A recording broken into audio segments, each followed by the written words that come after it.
Chapter 8 से बहुत लोग भागते हैं। जब मैं आपकी तरह एफएससी में था मैं भी भागता था। अब मुझे रियलाइज़ होता है कि यार ये तो बहुत ही सिंपल चीज़ें थी।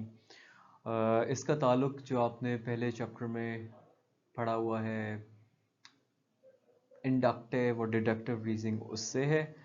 और दूसरा जो बाइनोमियल थ्योरम है ये बेसिकली सिर्फ ये है कि यार अगर आपको यहाँ पे a प्लस बी का स्क्वायर खोलना आता है, अगर आपको a प्लस बी की पावर 12 खोलनी पड़ जाए तो फिर आप क्या करोगे। बाइनोमियल थ्योरम इस सारे केसेस को डील करता है कि कोई भी इधर पावर आ जाए आप उसका फार्मूला जिस तरह a plus B whole square का फार्मूला लिख सकते हो उसका फार्मूला भी आप लिख सकते हो।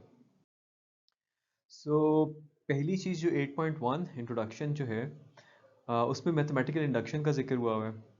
और मैथमेटिकल इंडक्शन क्या होती है, इसका पॉइंट क्या है, क्यों मैथमेटिशियंस को ज़रूरत पड़ी इस चीज़ की। तो उसका आंसर यार ये है कि मैथ में बहुत सारे फार्मूलाज होते हैं। जैसे फॉर एग्जांपल अगर मैं आपके सामने लिख दूं कि यार 2 + 4 +6 all the way up to 2n जो है वो n × n+1 के इक्वल है। अब अभी तक हम क्या करते हैं, अभी तक हम पूरी एक लेफ्ट हैंड साइड लेते हैं और एक लंबा चौड़ा प्रोसीजर करते हैं और फिर हम कहते हैं कि यार ये राइट हैंड साइड के इक्वल आ गया। अब दूसरा काम क्या कर सकते हैं, दूसरा काम हम ये कर सकते हैं कि यार n = 1 करूं, मतलब जब ये 2n टर्म्स तक जा रहे हैं तो ये इसके इक्वल है। n = 1 क्या है, मतलब यहाँ से सिर्फ एक टर्म पिक करो, वहाँ पे 1 प्लग करो, तो यार ये तो 2 = 2 आ गया। चलो n = 1 के लिए ठीक है। फिर n = 2 चेक करो, फिर n = 2 में पहली दो टर्म्स चेक करो कि ये 2 + 4 जो है इसके इक्वल आ रहे हैं या नहीं आ रहा। फिर n = 3 चेक करो, 4 चेक करो, 5 चेक करो, कहाँ तक चेक करोगे, राइट। तो इस वेरिफिकेशन को लॉजिकली छोटा करने के लिए मैथमेटिकल इंडक्शन है। प्रिंसिपल मैथमेटिकल इंडक्शन का ये है, उससे पहले मैं थोड़ा सा बैकग्राउंड बनाता हूँ। अगर मुझे कोई कहे कि यार यहाँ पे एक डोमिनो है, ठीक है, और इसी तरह से डोमिनोज पड़े हुए हैं, और मुझे कोई कहे कि यार ये सारे जो एक को गिराओ तो ये इससे टच होगा, ये इससे टच होगा, ये सारे गिर जाएंगे, राइट। अब सारे गिरेंगे वाली बात तक पहुंचने तक हम क्या लॉजिक यूज कर सकते हैं। एक तो ये, एक कंडीशन तो ये हो जाएगी कि यार जब पहला गिरेगा तो वो दूसरे को हिट करेगा, राइट। तो पहले दोनों जो हैं वो गिर जाएंगे। अच्छा, पहले दोनों और जो दूसरा है इसी तरह वो तीसरे को हिट करेगा एंड दिस वुड कंटिन्यू, और एंड तक जो है ना सारे गिर जाएंगे। ये मैं बिल्कुल एक लेमैन टर्म में एनालॉजी बना रहा हूँ, it doesn't have to be exact. तो इसी तरह से ना दो कंडीशंस मैथमेटिकल इंडक्शंस के अंदर होती हैं, वो हम कर देते हैं कि अगर यार ये दोनों हो रही हैं तो उसका मतलब है ये सारी चीज़ों के लिए ट्रू है। उसमें कोई भी कंडीशन जैसे मैंने आपको दी 2 + 4 + 6 plus all the way up to 2n जो है वो इक्वल होगा n × n+1। अब उसमें एक तो तरीका ये n = 1 पुट करो, 2 पुट करो, पुट करते रहो। दूसरा मैथमेटिकल इंडक्शन में ये दो कंडीशंस कहता है कि यार ये सारा कुछ हर n = एनीथिंग पे ये ट्रू होगा अगर दो कंडीशंस हो। एक कंडीशन ये कि क्या ये n = 1 पे ट्रू है, जैसे कि वो थी 2 + 4 + 6 plus all the way up to 2n n+1। जब हम n = 1 पुट करते थे हमने n = 1 का मतलब है सिर्फ एक टर्म, सो सिर्फ एक टर्म का सम जो है वो इसके इक्वल आ रहा है।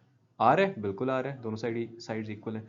दूसरा फिर कहता है कि इसको टेस्ट करो कि क्या s ऑफ k+1 ट्रू है जब s ऑफ k ट्रू है। ओके, अब ये थोड़ा सा आपको कंफ्यूजिंग लगेगा। सो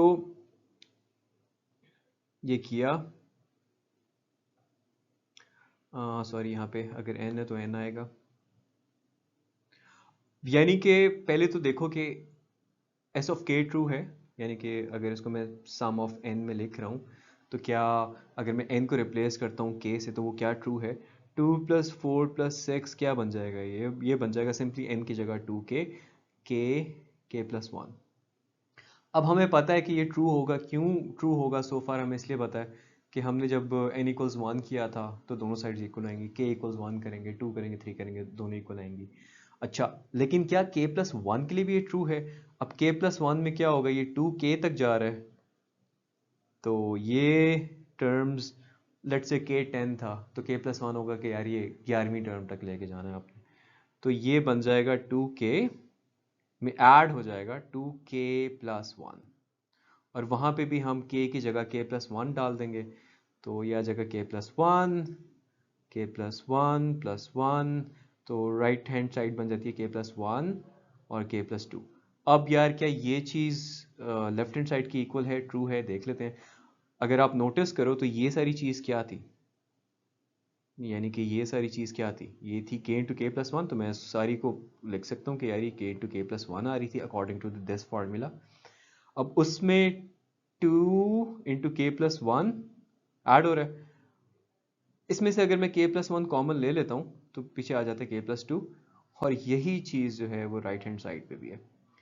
यानी कि आप ये कह सकते हो पहली वाली कंडीशन तो बड़ी इजी है कि आपने 1 पुट करके देख लिया, दूसरी वाली कंडीशन थोड़ी सी लोगों को ट्रिकी लगती होती है। इसको दोबारा से समझ लो कि पहले मैंने देखा कि अच्छा ये पार्ट जो है ना ये काइंड ऑफ अजम्पशन है कि k के लिए ट्रू है, हमने इसको सही मान लिया। अगर ये सही है तो फिर k प्लस 1 के लिए भी ट्रू होगा। अगर कोई चीज़ स्टेटमेंट जो है, कोई फार्मूला जो है उसमें मैं 10 प्लग इन कर रहा हूँ और लेफ्ट हैंड साइड और राइट हैंड साइड इक्वल आ रहे हैं, तो 11 प्लग इन करने से भी आने चाहिए। तो अगर मैंने इसको ठीक मान लिया तो मैंने कहा यार k प्लस 1 पे भी आएगा, k प्लस 1 पे जब मैंने पुट किया और उसको मैंने थोड़ा सा रीअसेंबल किया तो वाकई दोनों साइड्स पे सेम चीज़ आ गई। अब हमारा वो डोमिनो इफेक्ट क्रिएट हो गया कि यार ये इस पे भी ट्रू है और ये सम k प्लस 1 के लिए भी ट्रू है, तो ये स्टेटमेंट जनरली ट्रू होगी, इसके अंदर कोई भी आप पॉजिटिव इंटीजर डालो। अच्छा by the way, not just any number, points में नहीं, ये जो इंडक्शन है वो सिर्फ और सिर्फ पॉजिटिव इंटीजर्स के लिए। पॉजिटिव इंटीजर्स क्या होते हैं, 1 2 3। आप ये कह सकते हो कि फॉर ईच पॉजिटिव इंटीजर की जगह आप ये भी कह सकते हो फॉर ईच नेचुरल नंबर, अगर आपको ये समझने में ईजी लगता है, राइट। इसके बाद हम कुछ क्वेश्चंस करते हैं ताकि फर्दर ये जो चीज़ है ये आपको डिफरेंट सिनेरियोज में यूज़ करना है। So let's just get to that.